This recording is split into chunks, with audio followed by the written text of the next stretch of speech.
Better a craftsman of your own joy than an apprentice to someone else's approval.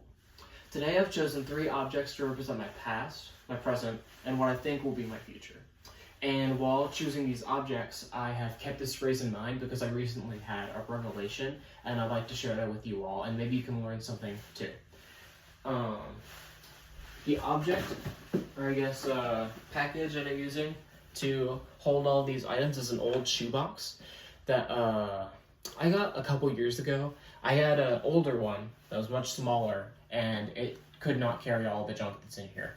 A lot of it is garbage, but I don't know, it's sentimental to me, and because of that, I like to just tuck it away instead of having it out, all the junk out, and I can bring it out to just remember good times. And the first object that I chose to represent my past is this old harmonica that I got from my grandpa when I was around 6 or 7. And he encouraged me a lot to get good at harmonica, to learn songs, and while I wanted to do that, I had an external motivation. So I had really, it died out.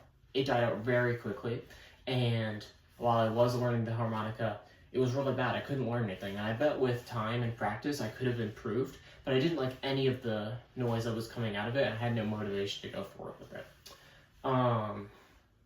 Moving on from that, it's also really banged up, and I think that's kind of representative of how I've treated it. I don't have much respect for it because, well, it is from my grandpa, and I like that, so I'll keep it in the junk drawer, but I don't know. I don't really care too much for it.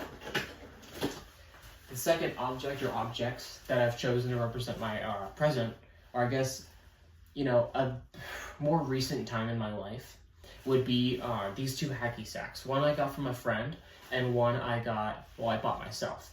And hacky sack, when I was in high school, was very, very, very popular, and my friend group got really into it.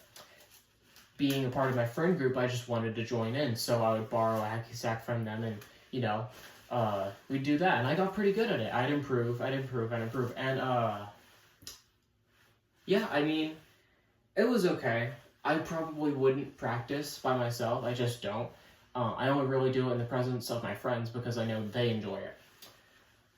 This is kind of like a tipping point from external to internal motivation. Well, I'm doing something that I like, and doing it around with my friends, people that I've chosen to, kind of like sculpt who I am, it still wasn't something that I chose for myself.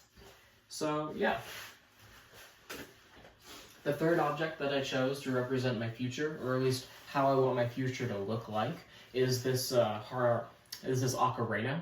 It's from a game that I really like, and I'm not good at it yet, but I have been practicing, and I really enjoy the time that I've spent with it. I have a lot of internal motivation because it's coming from me.